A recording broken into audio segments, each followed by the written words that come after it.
Curah hujan tinggi dan diperparah hilangnya ketahanan alam akibat alih fungsi lahan di wilayah Batu diduga menjadi penyebab banjir bandang yang menewaskan 7 orang.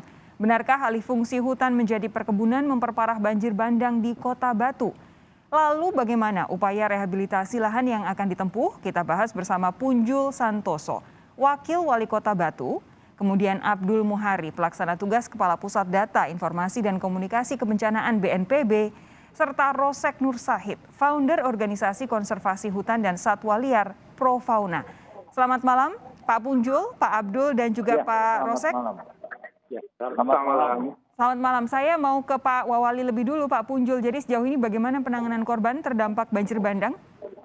Ya, terima kasih pemirsa, utamanya Kompas TV, bahwa hari kemarin pukul 10.15 telah ditemukan korban yang terakhir, yaitu korban yang ke-7 dari 13 korban, yang mana 6 korban selamat, yang 7 orang yaitu meninggal dunia.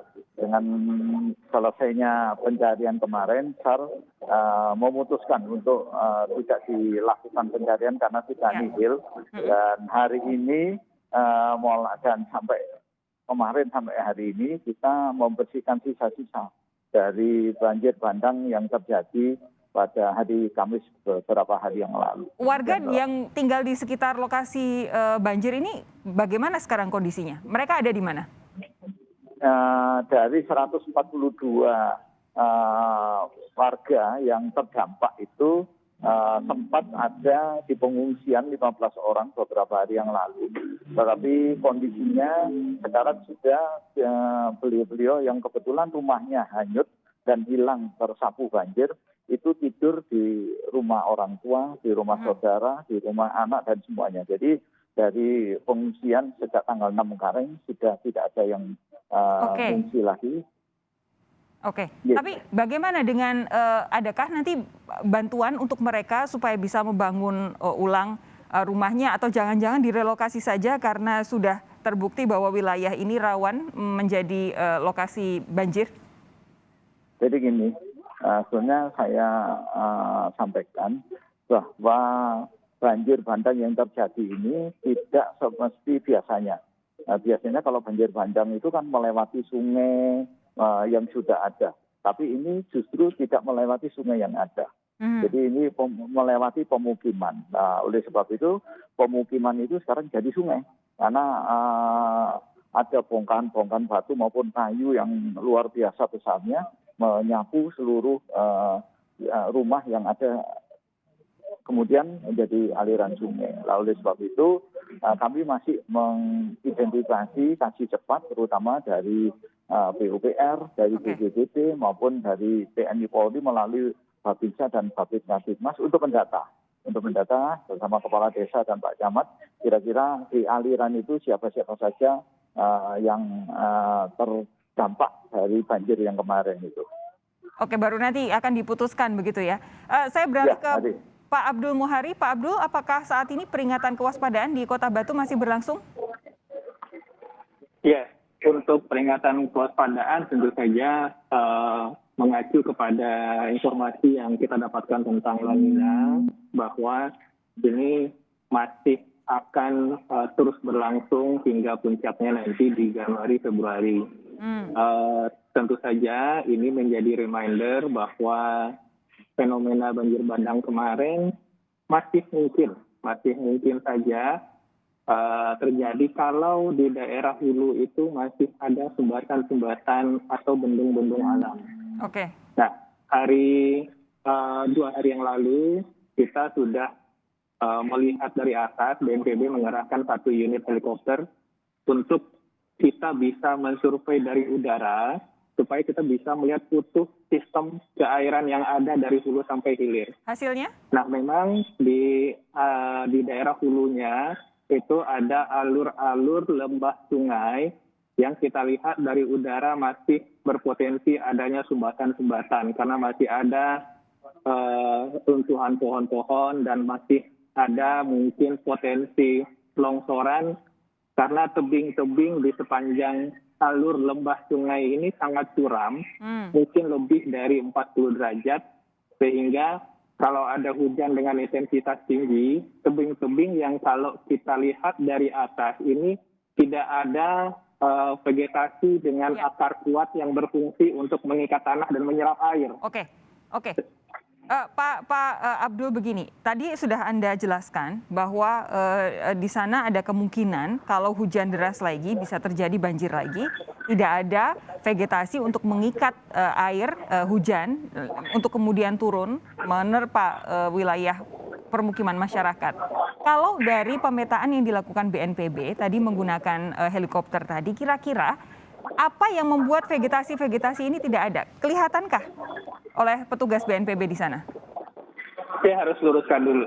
Banjir bandang ini bisa terjadi kalau ada sumbatan di atas, kemudian air terbendung, bendung alam ini hancur, dia terus turun ke bawah. Jadi bukan berarti kalau dengan adanya hujan ini banjir akan pasti terjadi. Kita melihatnya ke arah hulunya. Kalau bendung-bendung alamnya masih ada, itu masih potensi terjadi karena banjir bandang ini yang mengumpulkan air itu bendung-bendung alam ini.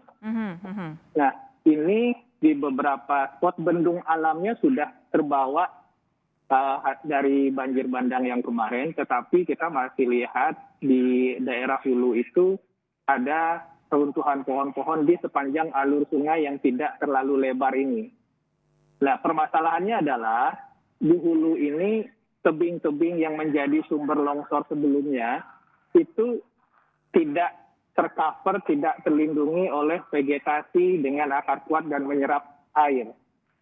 Nah, ini yang kemarin kita sudah diskusikan teman-teman TNI Polri, SAR, dan bersama pemerintah Kota Batu, itu akan mengejar untuk setidaknya menanam vetiver atau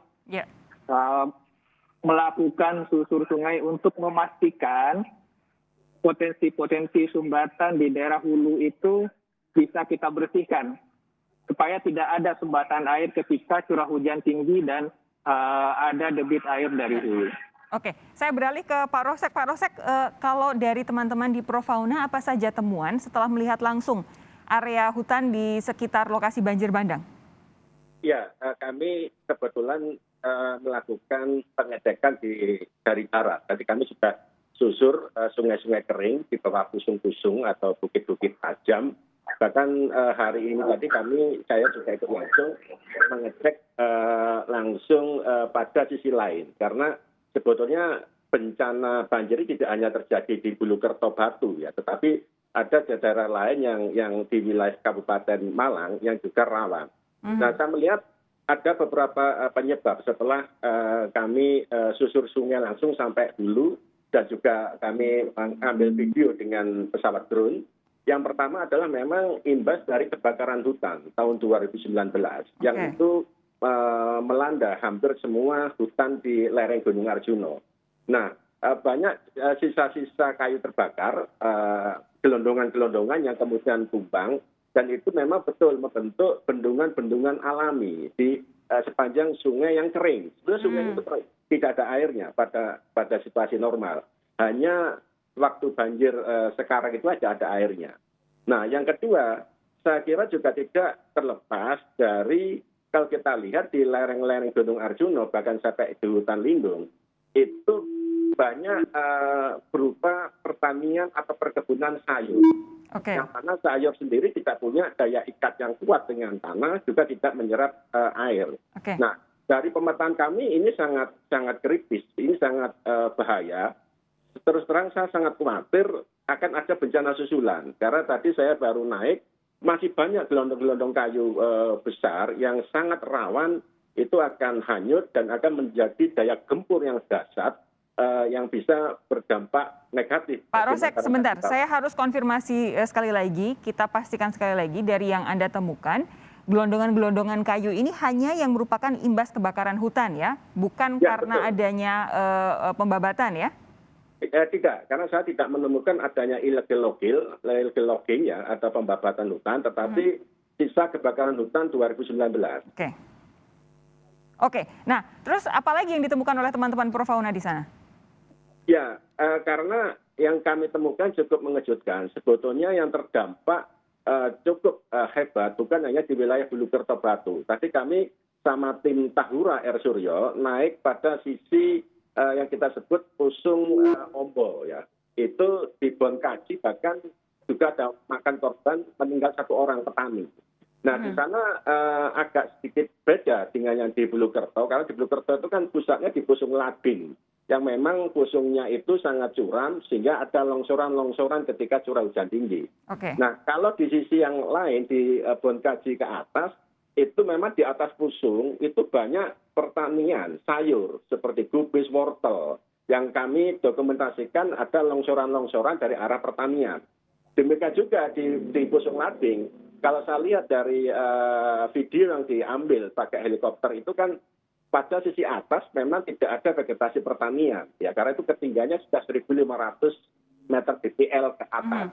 Tapi kalau kita runut ke bawah itu juga ada pertanian sayur, sehingga ada kombinasi antara kebakaran hutan, kemudian sumbatan dam-dam kecil dengan kayu log. Yang ketiga, pertanian yang ada selama 2 tahun ini terjadi sedimentasi karena tidak ada bisa mengikat tanah, sehingga langsung berkumpul di cerukan-cerukan sungai mati. Ya, kemudian menimbulkan yang banjir bandang yang dialami warga. Temuan dari teman-teman di Profauna soal alih fungsi lahan yang ada di lereng gunung yang mengakibatkan banjir di sekitar Kota Batu ini akan ditanggapi oleh Pak Punjul sesaat lagi. Tetap bersama kami saudara, Sapa Indonesia Malam akan segera kembali.